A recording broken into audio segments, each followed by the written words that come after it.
Hi, Govanen. Welcome to the Tolkien Lore Channel. I'm the Tolkien Geek, and not too long ago, the Tolkien Society had a seminar in 2021, that is, if you're watching this way later. And the seminar got a lot of attention because the seminar was about diversity in Tolkien. And there was a lot of people criticizing it before it happened because of accusations that it was just going to be a woke mess. And then there was a lot of people defending it because, well, I mean, people were going to defend it. Um, so the Tolkien Society seminar happened, and then we had the actual talks released on YouTube, or most of them. Several of them are the videos are deleted. I don't know why. In fact, one of them that was deleted was interesting because it was not even the title. I don't think was correct. The title was about pardoning Saruman and the queer in Lord of the Rings, which didn't read like the description of the article at all, which looked like it had way more to do with comparing Manwe to some African deity or other. So I don't know what happened there. I would have actually been interested in hearing the talk on comparing Manwe to an African deity because that could have been a really interesting point of comparison, especially since Tolkien did actually spend the first few years of his life in South Africa. I doubt that had any real connection, but who knows.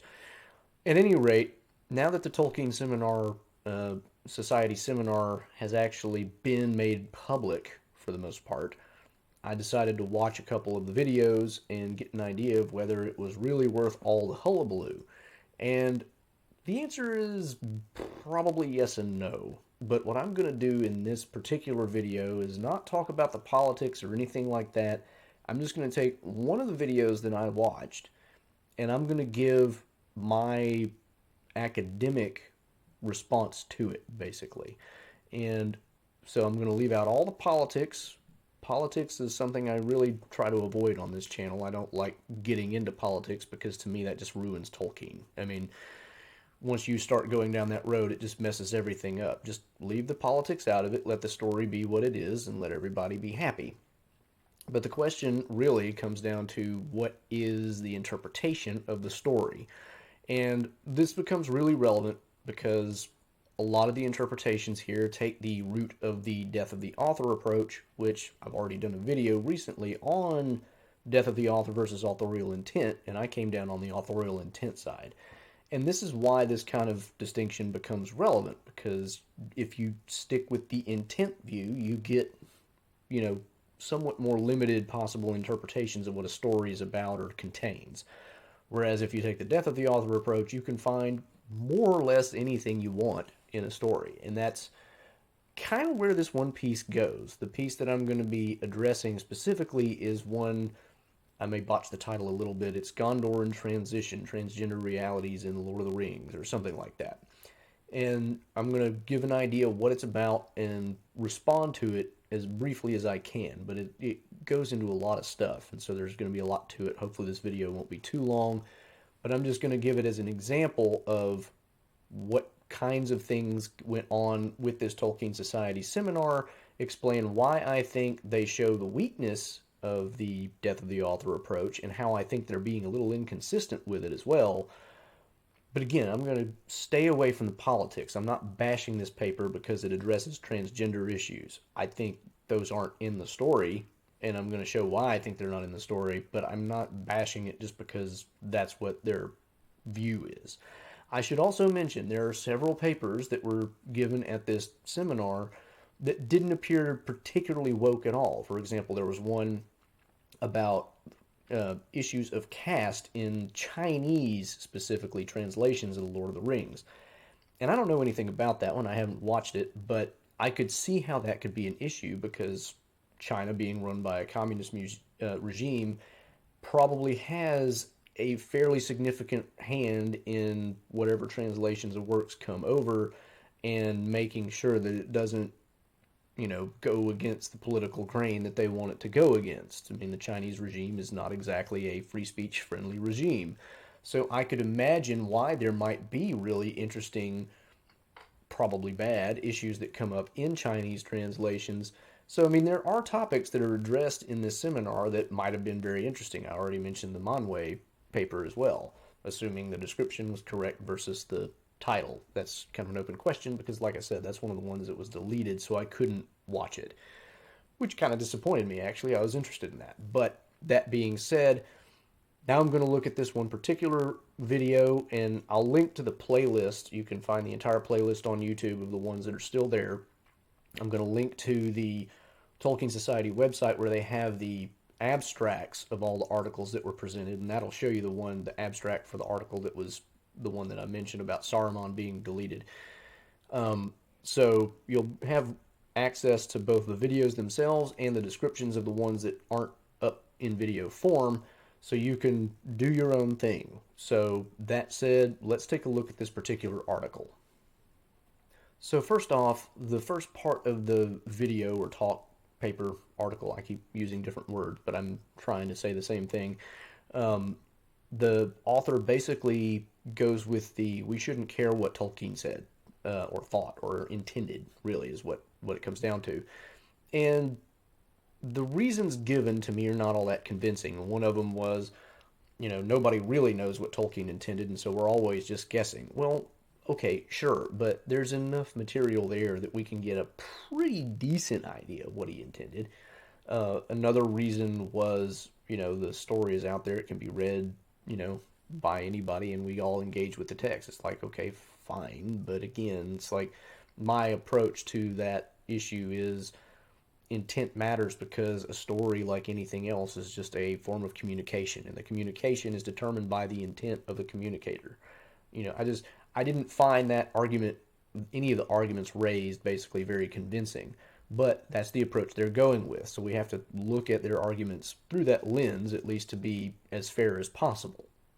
The author then gets into this idea that there's these transgender issues in, like the Lord of the Rings as a whole, but more specifically looking at Gondor, and raises the issue of the EU Catastrophe as a sign of transgender realities, which the reasoning given is basically that the EU Catastrophe is it gives the idea of the tension between beginning and end, and there's the hope and despair, a lot of different tensions involved in EU Catastrophe, and this is supposed to be a sign of transgender realities according to this author. And I think at best that overstates the case. It's like you might be able to see where those kinds of tensions might be in some way parallel to a transgender person, but that doesn't make EU Catastrophe a sign of transgender realities. That's saying too much, because the whole point of a sign is that it signifies, it points to something. Tolkien gave us pretty much a very clear idea of what he meant by EU Catastrophe, and for him it represented the intervention of divine grace into a situation, and something that's not to be counted on ever to happen again. And the whole description of this comes from his essay on fairy stories, and he goes into a pretty good bit of detail. So to say that it's a sign of, like I said, is overstating the case. I don't think there's any real way that you can argue that that's a sign of. You can argue that there's some parallels there with whatever transgender people experience, and I'm not claiming to be an expert on that, but that again is just saying that you can draw a parallel there. And okay, fine, you can draw parallels everywhere, but that's not the same as saying that it's a sign of. Next, she breaks down Gondor's history into a bunch of different sections.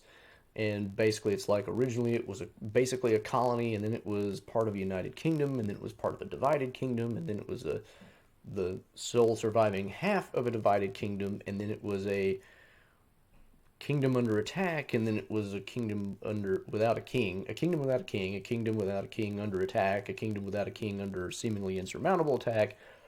There's a bunch of different stages, and to me this part was kind of weak because it seems to draw a lot of arbitrary distinctions, like the distinction between a kingdom without a king under attack and the kingdom without a king under seemingly insurmountable attack.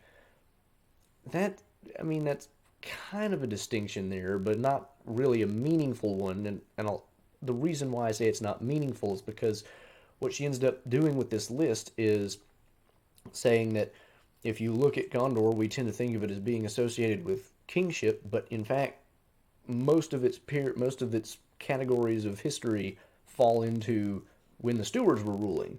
And So why that matters between a kingdom without a king, under attack or under seemingly insurmountable attack, I don't see why that distinction is terribly relevant for what we're talking about.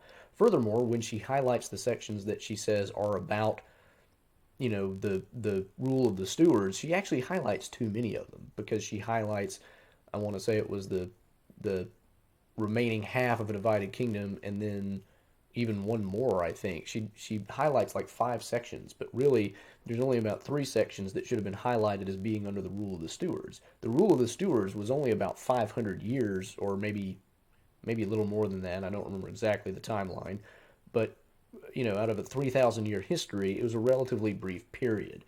So she's getting facts wrong at a very basic level, and also just making arbitrary distinctions to make her case stronger, in my opinion. We could argue about that a little bit, I guess, but again, it just seems like her arguments are trying to force things in that really aren't there. She then starts getting into characters specifically, and she focuses a lot of attention on Denethor, Findulas, and Faramir. Findulas is Denethor's wife and the mother of Faramir and Boromir. Findulas died relatively young, and she was probably not as long lived as Denethor to begin with. So Findulas has been off the pages of history for quite a long time, and the author uses this to basically argue that she's dispossessed of her political identity and her personal identity, or rather, she's dispossessed of a personal identity outside of a political context. And she says that this is also a type of transgender reality. And here again, it's like I could understand how maybe you can draw that parallel, but really all that's happening is Findulas has been dead for a long time and she's just not part of the story. And why would we work overtime to give her a huge amount of a personal identity when she's been dead for years? Like, the main reason she comes up in the story is that Faramir takes a mantle, and that word will become important in a minute, which was made for Findulas, and covers Eowyn with it in the scene where he eventually gets Eowyn to come around and fall in love with him and all of that. So that's really the only reason that Findulas even comes up in the story. So it seems just putting way too much weight on this one character to make her be very significant for much of anything. I mean, in any story with the sweep and scope that Lord of the Rings has, you're going to have small minor characters and people who get referred to but are never characters in the story itself who are just barely there. And to try to put a lot of weight on those to make any kind of point seems to me to just be overreaching in the extreme. Next, she argues that through Faramir's eyes, in the scene where he puts the mantle on Eowyn, we are invited to see Findulas' history as basically parallel to Gondor's own history. And I think what she's getting at, although she doesn't explicitly say it, is that Findulas kind of dies young and leaves behind, her sons, kind of like Gondor's kingship dies out and leaves behind stewards. I think that's kind of the parallel she's trying to draw there. Which, okay, I mean, and of course, there's Faramir's own views with regard to Gondor as this thing that's lost its glory over time, and there's some of that in there, and I can kind of see that maybe working, and so I don't have a problem with it specifically. But then she also goes on to say that Faramir is connecting Eowyn to Findulas' political identity. But we just got through hearing that Findulas was disconnected from her political identity. So I'm not sure which it is. And I should mention, by the way, that this paper that was presented was part of a larger thing that she is working on. So maybe she connects more of the dots in the larger work that she's doing, but wasn't all presented at the Tolkien Society seminar. But I have to work with what I have. So for purposes of addressing this, I have to go with what she gives us, which is, in this case, nothing. I have no way to connect these dots. And it seems like a contradiction to say, on the one hand, Findulas is divorced from her political identity, doesn't have a political identity, but then Eowyn is connected or parallel to Findulas' political identity. It doesn't seem to me that it can be both. She then goes into a further discussion of the mantle, which I said would come up again, and how this is a thing that kind of both ties to and is disconnected from any kind of gendered traits because a mantle is just a garment worn by somebody in authority, and doesn't matter if it's male or female who wears it and whatever. It's like, okay, I've never heard that before. So I went and I looked up and I looked online for various dictionaries, the etymology of the word mantle. I looked up a bunch of different stuff. And yes, there are definitions about mantles being, a mantle of authority in usually a metaphorical sense, but by and large, a mantle just means a loose fitting, sleeveless garment worn over other things like a cloak. And in fact, one definition I found said it was generally or especially worn by women. So actually, it kind of is gendered a little bit, if anything. So, right on, and she gives, by the way, no backup in her paper for this thing. Like I said, maybe in her more extended work that this is a part of, she goes into more detail and explains this, but in the talk she gave at the Tolkien Society seminar, none of this was explained. She just asserted it as bald fact, and I couldn't substantiate it with my own research. So take that as you will. Next, she goes into a comparison of various lines either about or by Eowyn and compares them with various lines by or about Denethor. And examples of this are, it's a bunch of parallel lines. And just to give you an idea of the kind of thing that we're talking about, Eowyn in her conversation with Aragorn says, all your words are but to say that a woman's part is in the house and I should stay there, and then, if the men don't come back, I have leave to be burned in it. And there's a kind of a parallel where it tells us that the stewards of Gondor were basically never allowed to leave the realm or engage in battle. And, there's a perfectly good, rationale for that kind of thing, because Gondor had already lost a king because he was foolhardy enough to go challenge the Witch King and get himself captured and killed because of the treachery of the Witch King, who didn't see that coming. And also, just as a general rule, whenever you have leaders in a battle, you want the leaders to be further back because they're the ones giving the commands, and you don't want the leaders taken out. You even see this principle in movies like The Patriot with Mel Gibson, where he basically tells everybody, shoot the officers first. If you can take out the command structure, the rest of the army doesn't even know what to do. So there's plenty of rational grounds for why that would be the case for Denethor. And Eowyn is, giving kind of a similar thing, saying that she's accusing Aragorn of saying that, your part is in the house and you shouldn't leave it. And when, if the men get killed and then the bad guys come and burn down the house, you have the right to be burned in the house. That's not what Aragorn is saying, but that's what she is interpreting him as saying in her, really messed up headspace. So there is parallel there, obviously, and she gives several other of these kinds of parallels, some of which I think are weaker than others, but as a general rule, there's no real problem there. But she uses it to make the argument that, Eowyn and Denethor being of opposite sexes, Eowyn's a woman and Denethor's a man, this is breaking down gendered norms because, the steward is a man and he has some of the same restrictions and whatever, and Eowyn can wield a blade just like Denethor says, I can still wield a brand, and she's a woman, and, that's not a gendered norm for women to wield swords. So, I'm looking at all this and I'm like, okay, well, as I said, there's perfectly good reasons why Denethor would not be allowed to leave the realm and get himself killed. We don't want to run out of leaders again. So that doesn't have anything to do with gendered norms. That's about his position, not his sex, gender, whatever we want to call it. Eowyn's ability to wield a blade, we all know in history there have been women who have fought in war, and there's no reason women can't wield swords. In fact, Eowyn kind of makes it clear, the women of Rohan have been forced to fight before. So, I think, again, this argument is putting too much weight on things that are said and trying to make them carry too much of an argument. It's not that it's not that Tolkien never allows for gendered roles to be, malleable or upset even in some ways. That is kind of Eowyn's position in the story. But to say that that implies anything for transgender reality, I don't see the connection. She then moves on to a discussion of some of the words that Tolkien devised for different things. And here again, she makes a basic, just factual error. She talks about the word Earindur being the word for steward, and it being a word that basically means like friend of the king, but also like servant of the king. And she tries to compare this to Frodo and Sam, Sam being both servant and friend of Frodo. The problem is Earindur is not a general word for steward. Earindur is the name of a steward. He's one of the stewards of Gondor. That's all he is.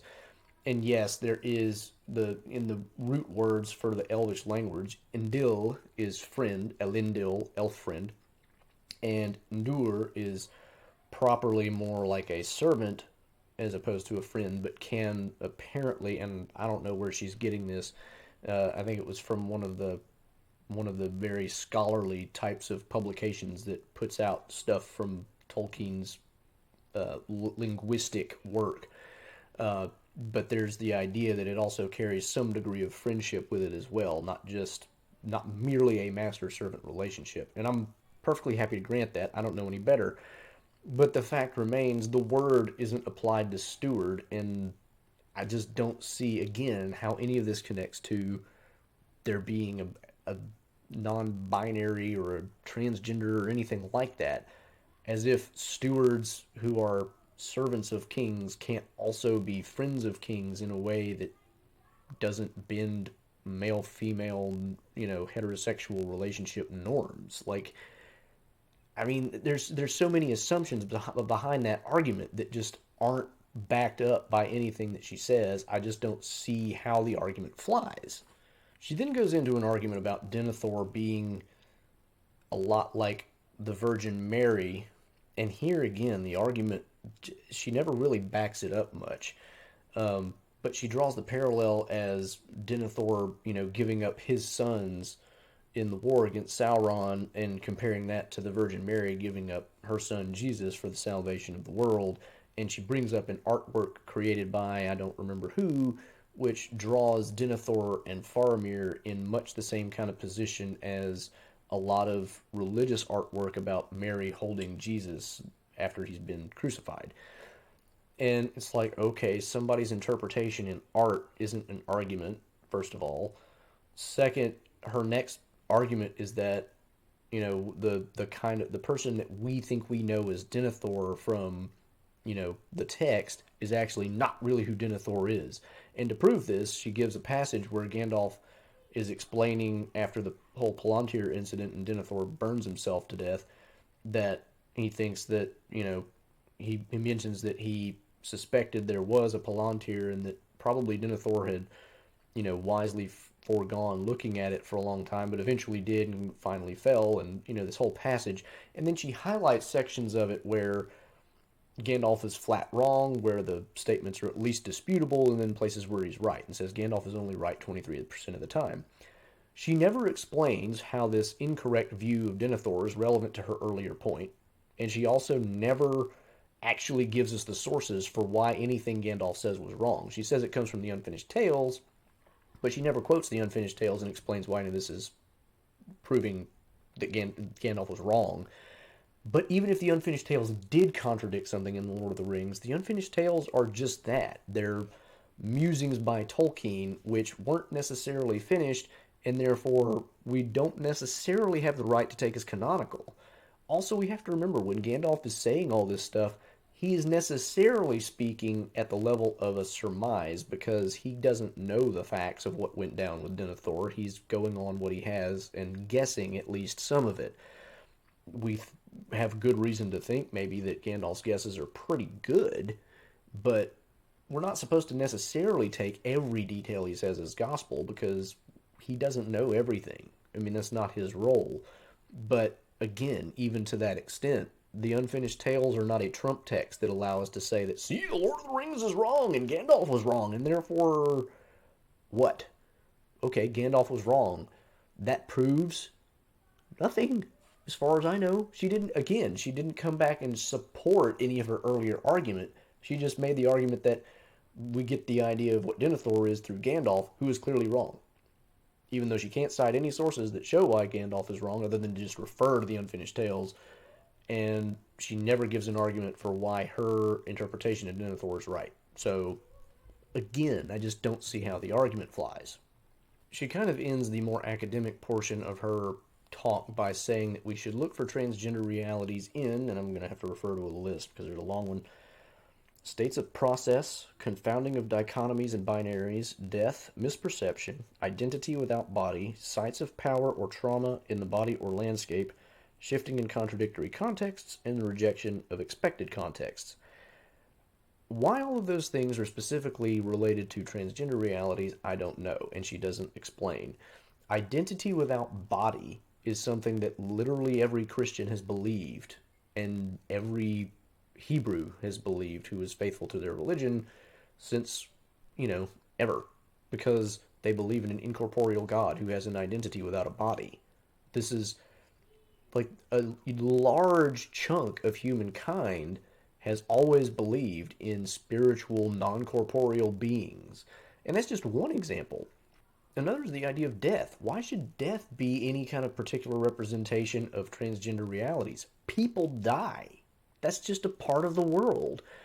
I mean, so again, if she's only saying that we might find transgender realities in discussions of these things in stories, okay, I'm willing to admit that. But to say that those things in Tolkien's work are about those things, that's going too far. I mean, at least it's going too far until you've presented evidence, which you haven't. So again, I just don't see where this argument goes anywhere. It's just like so much of this paper is just assertion after assertion after assertion without any real argument or evidence behind it. But then she ends the talk with kind of a soapbox lecture on how there's a blindness in literary interpretation and the fandom by ignoring these particular readings of the text. And she's acting like, these readings have always been there and we shouldn't, dismiss them as being just reader response or whatever. And here's where I come back to what I said earlier about her not really being consistent with the whole death of the author approach. If the death of the author approach is the way to go, all interpretation is just reader response. There's nothing else. Because at the end of the day, what matters is what the reader takes out of the text, and that's a reader response. And she acts like this is, some kind of a problem that, the majoritarian view is dismissive of this minority view, but maybe it's worthy of being dismissed because as I've shown here, and you can watch our video and you can come up with your own, conclusion on the topic, she hasn't given any real reason to buy into her conclusions. So, yeah, I can dismiss that. That's not me being mean or dismissive in a bad way. I'm dismissing it because there's nothing there to really back up any claims. And similarly, to say that the readings were always there, well, only in the sense that any text is always there for somebody to come up with a reading, but until the first person came up with a transgender type of reading from the text, no, that reading wasn't there because it wasn't in the intent of the author, or if it was, the intent of the author doesn't matter, and so all that matters is what the reader comes up with, and so, okay. It's like, well, I mean, you can argue all day long that we shouldn't exclude other possible interpretations of the text just because they're a minority, and I'm all for that. I don't mind saying that, just because a minority is a minority, that they're therefore wrong. I have a lot of minority views myself, but I think they're right. But that doesn't change the fact that you've got to back up your position with evidence and facts. And I don't think this paper does that. Like I said, she acknowledged that it was a smaller portion of a much bigger work that she's working on, and so maybe she's got something there. But to the extent that this was supposed to be an academic style paper presented at a seminar, I don't think it does what it was claiming or trying to do. And this is why, quite aside from the politics, why a lot of people have problems with these kinds of things with Tolkien. When you try to read these kinds of things into Tolkien, that's exactly what you're doing. You're just reading it into it. And that's the impression I get from this, and not just this one, but other videos that were published in relation to the seminar, is that they're just reading what they want into the text. And okay, if you want to read that into the text on your own time, that's fine, but don't pretend like you're doing something that's significant for anybody else. I mean, what you subjectively read into a text is your own subjective thing that has no real bearing on anybody else. So why is it so important for you that everybody else knows that it's there? It's like what you personally get out of the text is what you personally get out of the text. When I share stuff about my theories on what Tolkien means or the significance of some of the stuff that he's saying, I'm doing it based on the fact that I think an objective, reasonable person looking at it can get the same thing out of it as me, not just, this is what I think and I don't care what anybody else thinks. To me, that's boring. I can have all kinds of personal opinions. I like cookies and cream better than chocolate. So, I mean, that's really kind of beside the point. Public discourse shouldn't be about everybody just sharing their personal subjective opinions. That's dull, ultimately. We all have personal subjective opinions because we're all different, and that's fine. There's nothing wrong with that. But to make out like your personal subjective opinion is really important, it needs a stage from which it can be espoused. Nah, I just can't get along with that. So that is my academic analysis of this paper. I just really don't think it ever made a significant amount of headway in making the argument it claims it is trying to make. So, whether this applies to any of the other ones is an open question. Like I said, I've not watched them all. If anybody's interested, if people are interested in my views on how these papers do in terms of what they say and whether they're, got valid reasoning or whatever, I can do more of them because they're up there on YouTube for anybody to watch. So if you're interested in that, let me know. But I'm not super interested in it myself because, like I said, I think it's just a bunch of people just putting out their personal opinions, and I don't care. It's not something that I'm interested in learning everybody else's personal subjective opinion. I just don't think it's worth my time. But if everybody else wants it, who am I to say no to the audience? So anyway, that'll wrap this up. So hope you enjoyed that video. Hope you got at least some idea of what went on at the Tolkien Society seminar. Like I said, I'm trying to keep the politics out of it, so my views on all this are irrelevant. I'm only looking at it from the standpoint of the argument. But if you did find this worthwhile in terms of, the kinds of papers being presented, whether they're worth considering, whether they're worth your time to watch them yourself, please give it a like, share it around for anybody else who might be interested in that kind of thing. You can also follow me on Twitter at JRRTLore for some occasional Tolkien-related trivia questions. You can also find me on Odyssey and Rumble. Please subscribe to the channel and click the bell icon to get all the notifications. And you can support me over at Patreon. And of course, I also have podcast versions of this as well. Until the next time, I'm the Tolkien Geek signing out for the Tolkien Lore channel. Namarie.